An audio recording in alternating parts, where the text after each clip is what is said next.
बहुत सहनशीलता चाहिए। बड़ी वस्तु प्राप्ति के लिए छोटी वस्तु में कहीं राजी ना हो जाए, पहली शर्त। जैसे किसी को 1 अरब रुपया चाहिए, 100 रुपया दिया जाए तो कैसा लगेगा? उसे बुरा लगेगा। क्या होगा इससे? हमारी तो बहुत बड़ी संख्या है, मांग हमारी बहुत बड़ी है। ऐसे ही भगवत प्रेम प्राप्ति के मार्ग के उपासक को ब्रह्म पद, देवराजेंद्र का पद और सम्राट पद, योग की सिद्धियां और मोक्ष पद, ये भी बहुत ऐसे लगता है 100 रुपए के समान। 1 अरब की प्राप्ति वाले को जैसे 100 रुपया, ऐसे प्रेम प्राप्ति वाले को ये सब लगता है, इसलिए मुझे ये नहीं चाहिए। दिए मानव ग्रहणंति, देने पर भी वो नहीं लेते। बिना मत सेवनम जना, बिना मेरी सेवा के वो ये परम पद भी नहीं चाहते, मोक्ष भी नहीं चाहते। इसलिए पहले तो उपासक को यह समझना है कि हमें चाहिए क्या। भोग मिला, भोग भोग लिए, जैसी वृत्ति हुई वैसे ही चल दिए, जैसा मन आया वैसे ही क्रीड़ा कर रहे हैं। तुम्हारा लक्ष्य क्या है? प्रेम। इतना महंगा है प्रेम, प्राण दिए यह प्रेम न पइए, ऐसो महंगो आय सकीरी।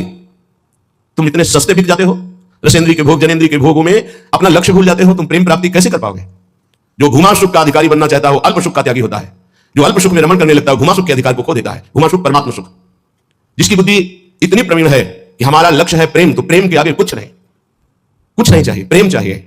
वो उपासक बिना किसी हिचक के, बिना किसी भय के, बिना किसी प्रलोभन के वो भगवत प्राप्ति कर लेता है। वो प्रेम प्राप्ति का बस दृढ़ निश्चय चाहिए, फिसलना नहीं है, ये ले लो, ये ले लो, नहीं मेरा तो लक्ष्य प्रेम है, इससे क्या होगा। पर ऐसा नहीं है, वो प्रेम तो बाद में मिल ही जाएगा, पहले हमें भोग भोग लेते हैं। बस यही त्रुटि जीवन को नष्ट कर देती है, यही कमी हमारी हमको आगे नहीं बढ़ने देती। नहीं, परमार्थ में थोड़ा भी नाम जप करने वाला, थोड़ी भी साधना करने वाला, उसको अनुभूतियां होने लगती है। चल चला चल रहा में अनुभूतियों का ले सहारा, कौन तेरा साथ देगा, व्यर्थ में किसको पुकारा। परमार्थ के पथिक का कोई और साथ नहीं देता, उसकी अनुभूतियां साथ देती है।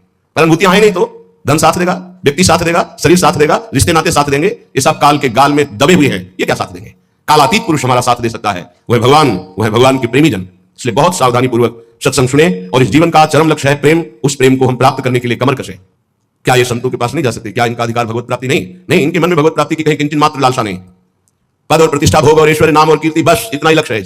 इसलिए प्रेम मार्ग के उपासक को कभी इनका संग नहीं करना चाहिए। हाँ, कोई महाभागवत और पद पर विराजमान और भगवत भजन में लगा हुआ भगवत प्राप्ति की लालसा वाला, उसका हृदय से स्वागत करना चाहिए। ऐसा नहीं कि कोई हो ही नहीं सकता। अमरीश जी महाराज चक्रवर्ती सम्राट और महाभागवत, बड़े बड़े महाभागवत राजा हुए। दशरथ जी महाराज चक्रवर्ती सम्राट, वैसे महाभागवत कि भगवान उनके पुत्र श्री राम के रूप में आए। जो भगवान से विमुख है, केवल पद का ही अभिमान रखता है, राजपने का अभिमान रखता है, भोग ऐश्वर्य में घमंड में है, ऐसों का संग कभी भक्त को नहीं करना चाहिए। अभिमान ते न्यारे भूत भविष्य लोक 14 में भये होए हरि प्यारे, 300 व्यवहार हमारो अभिमान ते न्यारे। किम नो भूपई, मुझे क्या प्रयोजन है। एक ब्रज के भक्तों के चरित्र में आता है, एक संत की कुटिया पर राजा दर्शन करने के लिए गए, तो वो भिक्षा मांगने गए थे। दूर से उन्होंने देखा बड़ा राजा का वैभव, हाथी घोड़ा, लोगों से पूछा क्या है, बोले राजा दर्शन के लिए। भागे और गांव में गए और कहा हमारी कुटिया में आग लग गई है, जल्दी बचाओ, जल्दी बचाओ। गांव के लोग भागे, वहां गए तो देखा राजा, समझ गए। उन्होंने हाथ जोड़ा और कहा महाराज क्षमा चाहते हैं, पर वो महाराज तो भाग गए, ऐसा कहकर वो दर्शन नहीं देंगे, आप चले जाइए यहाँ से। यदि आप अपना मंगल चाहते हैं तो महात्मा को कष्ट मत दीजिए, आपसे मिलना नहीं चाहते, आप चले जाइए यहाँ से। वो चले गए। किम भूपई, मुझे क्या प्रयोजन है। जो राजपद के अभिमान में है, किसी भी पद में, उसे क्या प्रयोजन है। अगर अभिमानियों का संग होगा तो अभिमान जागृत हो ही जाएगा। अभिमानियों का, पदाभिमानियों का संग होगा तो भगवत आश्रय छूट ही जाएगा पक्का। ले लो हमारा फोन नंबर, मैं तो आपकी आज्ञा पर चलूंगा, आप केवल फोन कर दीजिए, सब ठीक हो जाएगा। मर गया साधक। जीवन में अन्य आश्रय आना अपनी साधना से भ्रष्ट हो जाना है। एक भरोसो, एक बल, एक आस विश्वास, एक राम घनश्याम हित चातक तुलसीदास। एक ही भरोसा, एक से ही आशा, एक से ही विश्वास, एक से ही संबंध हमारा मात्र आराध्य देव, बस। अन्य का कहीं आश्रय हुआ तो उपासक गिर जाएगा, पक्का गिर जाएगा, और गिरते हुए देखा है। श्रीपाद प्रबोधानंद जी महाराज कह रहे, नु देवादि भिरवा, मुझे इन देवताओं से भी क्या प्रयोजन है। श्रीमद् भगवद गीता जी में भगवान कहते हैं, भूतों को पूजने वाले भूतों को प्राप्त होते हैं, देवताओं को पूजने वाले देवताओं को प्राप्त होते हैं। तो देवलोक स्थायी लोक नहीं है, स्वाप्निक है। देवादि भिरवा स्वप्न ईश्वरियों तुल्यते, जैसे स्वप्न में आप पहुंच गए, बहुत सुंदर मकान, बहुत सुंदर सुंदरियां, भोग ऐश्वर्य, जब जगह तो कुछ नहीं, ऐसे स्वप्न का विलास स्वर्ग है। एक अच्छा सुखद स्वप्न, जहां पुण्य खत्म हुई, मृत्यु की विसंति, आग खुला, कुछ नहीं। इसलिए मुझे देवताओं से भी क्या प्रयोजन, क्या दे देंगे। क्या भगवान की प्राप्ति करा सकते हैं, क्या भगवत प्रेम दे सकते हैं, नहीं दे सकते। इसीलिए कहा गया बड़े भाग मानुष तन पावा, शुद्ध दुर्लभ शत ग्रंथन गावा। ये देवताओं को भी दुर्लभ है मनुष्य देव, क्योंकि इससे हम भजन करके भगवान को प्राप्त कर सकते हैं, वो नहीं। श्रीपाद करे शून्यावलंबन, कुछ आराधना करने वाले ऐसे हैं कि शून्य की उपासना करते हैं। अरे ध्यान ही करना है तो सच्चिदानंद भगवान के नाम रूप का ध्यान करो, समय सार्थक हो जाएगा। किम वैष्णवैर्वापि, वैष्णव धाम वैकुंठ से भी हमारा क्या प्रयोजन है। ये तो सखाओं को पसंद नहीं आया। जब सखाओं ने जाना नंद बाबा को, वरुण के पार्षद ले गए थे, और श्री कृष्णचंद्र जो जब उनको मुक्त कराने के लिए गए, तो जो लोकपाल वरुण ने साष्टांग दंडवत की और अर्घ पूजा और उपासना, वो नंद बाबा ने देखी, मेरे लाला कोई बड़े बड़े देवता लोकपाल दंडवत कर रहे हैं। और स्तुति जब की तो सुना नंद बाबा ने, तो आके ब्रजवासियों से बताया मेरा लाला तो भगवान है। सखाओं ने कहा क्यों कन्हैया तू भगवान है। बाबा कह रहे थे तू भगवान है, तो भगवान है तो वैकुंठ दिखा। भगवान श्री कृष्णचंद्र जो मुस्कुराए अपने भोले सखाओं की बात सुन, तो ये ब्रह्म हृदय है, स्नान करो इसमें, फिर हम तुम्हें वैकुंठ का दर्शन कराएंगे। जी ही डुबकी लगाई, पहुंच गए वैकुंठ। वहां भगवान की दिव्य चतुर्भुज पार्षद और दूर सिंहासन में इंद्र नीलमणि कांति चतुर्भुज भगवान श्री के सहित विराजमान है, लक्ष्मी जी के सहित विराजमान है। वो कांप गए वैभव देखकर। पार्षदों ने रोक दिया, अरे बोले मुझे ऐसे के पास जाना ही नहीं, मेरा कन्हैया तो सिर्फ मेरा है। और एकदम व्याकुल हुए, कहा नहीं चाहिए मुझे वैकुंठ। और डुबकी से बाहर हुए देखा मेरा कन्हैया मुस्कुरा रहा, बोले प्रभु चरणों में गिर गए, कहा कभी वैकुंठ मत भेजना, मुझे ऐसे वैकुंठ में नहीं जाना जहां आपसे इतनी दूरी हो, जहां ऐसा वैभव नहीं, मेरा कन्हैया जिसके साथ हम खेलते हैं।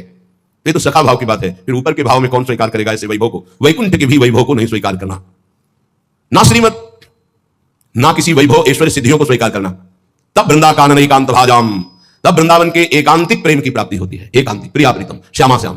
तो अभी आप कहते हो मुझे मोक्ष नहीं चाहिए, वैकुंठ में 500 रुपया में प्रभु को भूल जाते हो, वैकुंठ की बात करते हो। मोक्ष जानते हो किसे कहते हैं? अभी जाना ही नहीं मोक्ष किसे कहते हैं। जरा से लौकिक सुख में तो घुटने टेक देते हो, मोक्ष सुख के त्यागी कैसे हो गए? ये जो त्याग की बात है ये उन भजनानंदियों की जिनकी स्थिति में आ चुके हैं, वो चाहे तो वैकुंठ मिल जाए, चाहे तो योग की सिद्धियां मिल जाए, चाहे तो मोक्ष मिल जाए, वो उनका त्याग किए हुए है। पहले मर्त सुखों का तो त्याग कर दो, मृत्यु लोक के सुखों का तो त्याग करो अंदर से, तब ऊपर के सुख अपने आप को दिखाई देने लगेंगे। श्री बात कह रहे हैं, शम सर्वेषाम प्रयासेन दात्री द्वित्रैकांति प्रेम पात्रैक पात्री आनंदात्मा शेष सत्वा निधात्री श्री वृंदाटव्यस्तुमेन्धस्य धात्री। आयास प्रयास से जो सुख मिलता है वो अल्प होता है। जो आप प्रयास करते हो उसे कर्म कहते हैं। कोई भी कर्म प्रारंभ और अंत वाला होता है, तो किसी भी कर्म का फल अनंत नहीं हो सकता, वो प्रारंभ और अंत वाला ही सुख देगा। अनंत सुख की प्राप्ति कर्मों से नहीं होती, कर्मों के त्याग से होती है। जो अपने साधन का भरोसा नहीं रखता है, इष्ट का भरोसा रखता है और खूब साधन करता है, ये दो बातें समझ में नहीं आएंगी। जब हम अहम से साधना करते हैं तो साधना का सुख भोगते हैं। आज हमने परिक्रमा की, आज हमने ये किया, आज हमने ये किया, वो अहम हर्षित होता है, हर्षित होता है। ये भगवत प्राप्ति नहीं कर पाएगा, क्योंकि जब तक अहंकार है तब तक भगवत प्राप्ति नहीं होती। इसलिए सर्वेषु साधन वरेषु चिरम निराशा।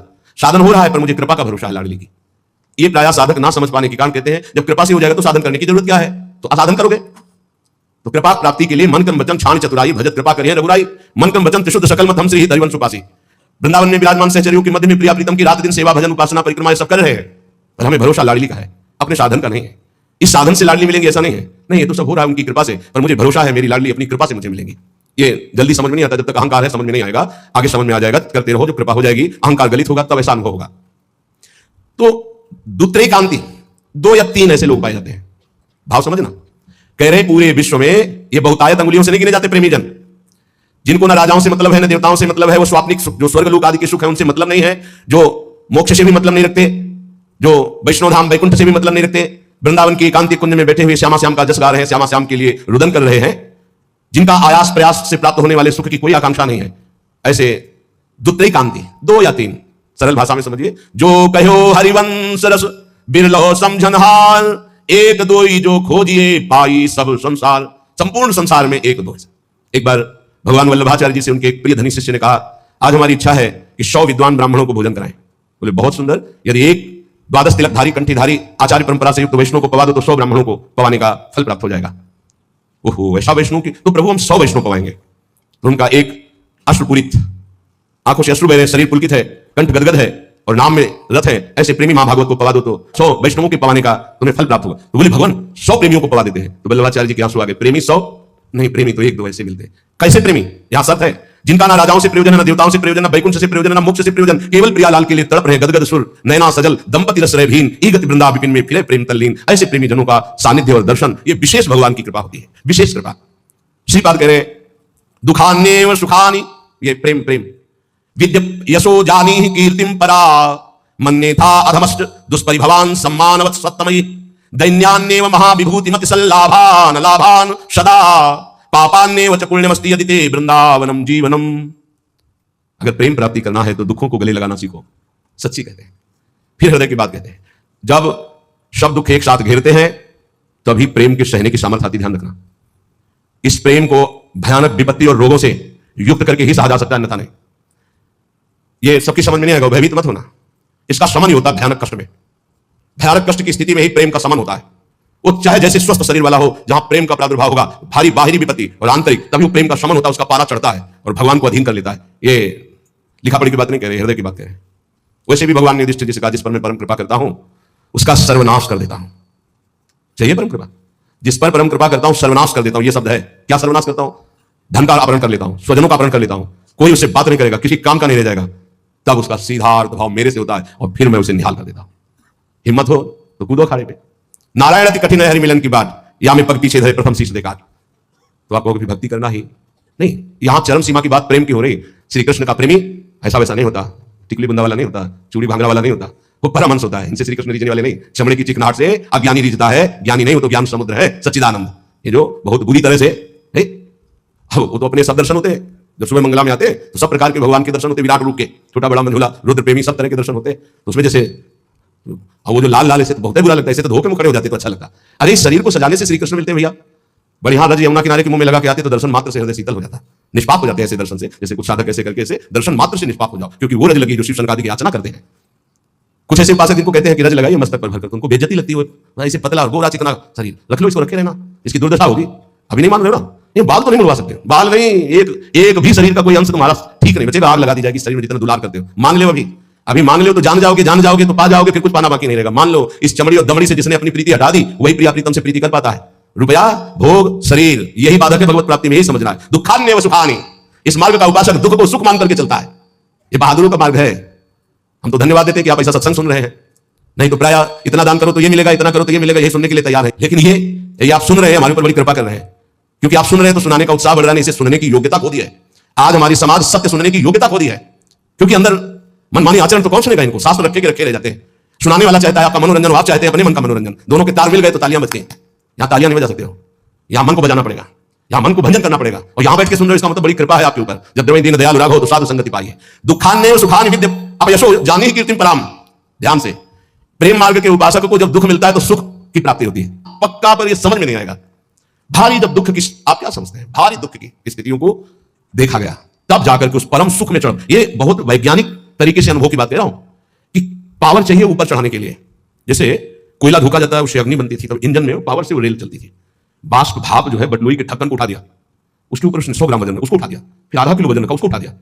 उसी से उसको लगा कि इससे तो बहुत बड़ा कार्य किया जा सकता है। तो ये कक्षा 4-5 की कक्षा में पढ़ाया गया था कि वो इंजन का निर्माण किया, कोयले की इंजन, उसी से रेल बनी, उसका नाम स्मरण नहीं है, जेम्स वाट, हाँ ऐसे कुछ नाम।